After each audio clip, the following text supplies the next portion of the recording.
Hello, my dears. My name is Joanna, and I welcome you to the Johanna Draconis, the Deconstruction of C-PTSD podcast. In this episode, we will talk about something quite overdue. What do I do after I got my diagnosis? What am I supposed to do now? There isn't really an instruction manual for that. Many just know they need therapy. After receiving the diagnosis, many are left clueless what to do next, which leaves them vulnerable and confused, which is why I wanted to talk about it. I have to admit I kinda jumped over this point, because it was a non-issue for me. I knew what I had to do, so I ran immediately into the problem that most people run into. I couldn't get into therapy. Even though I had the advantage that I knew what was wrong and what I needed, I didn't get any. I was long-term. Therefore, I didn't get a spot. I kept contacting centers until I contacted the university clinic. They agreed if I allowed a student to therapy me, which was fine with me as I knew I was quite knowledgeable and just needed pointers, which she provided. Sadly, most aren't as lucky as I was. It is hard to find someone who truly knows what to do with severe trauma, which leaves many just out of the loop and not knowing where to turn to, doing nothing or worse, fall prey to predators.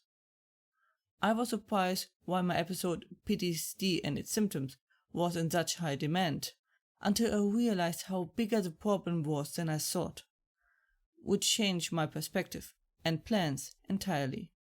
So let us get into the first steps.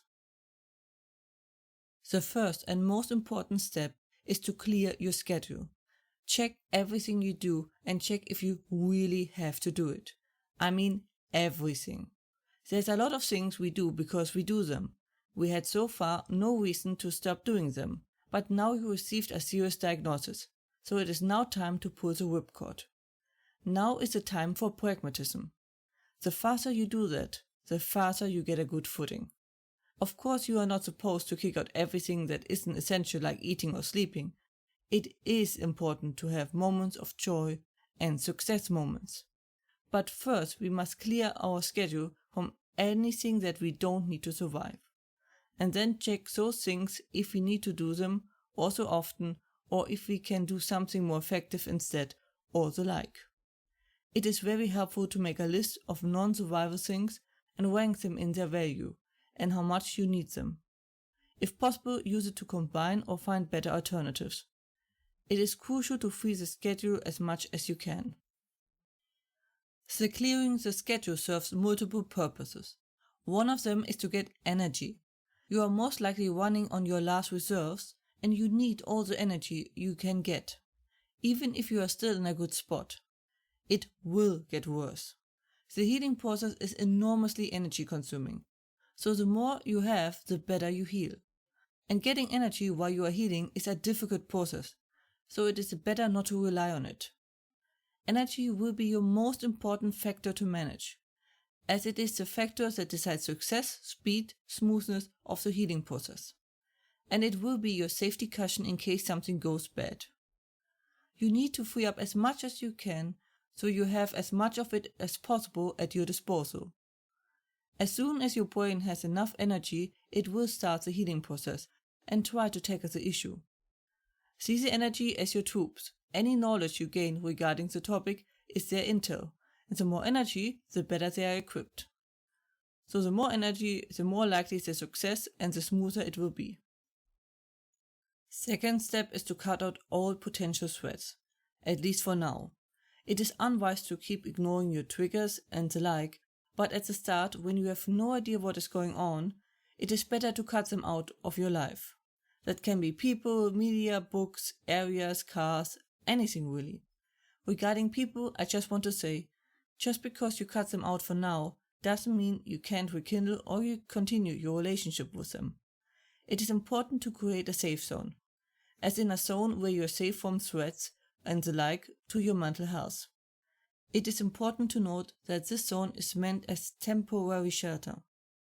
If you try to stay in the safe zone, it will get over time smaller and smaller.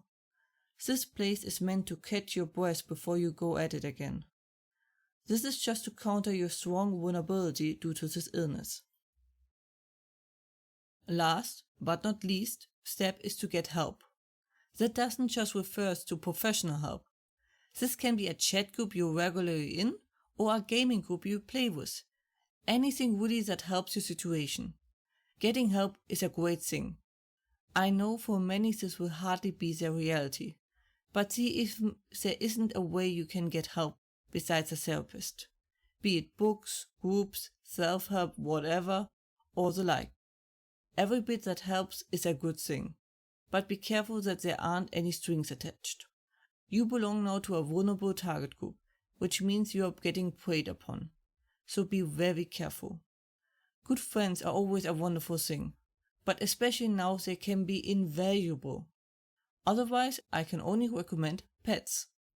Carefully though with accepting help that has an unknown price. The vulnerable and desperate ones have always been the main target for vultures. Be careful, watch yourself, and take very good care of yourself. That was it for today's episode. Hope you're all safe and well. As usual, if you have any questions or feedback and the like, please let me know at contactme@johannadakonis.com. More information and transcript you can find as usually under johannadakonis.com/podcast. Information regarding therapy you can find under johannadakonis.com/therapy, and links are in the description. I hope to see you next time, watch yourselves, and have a wonderful time.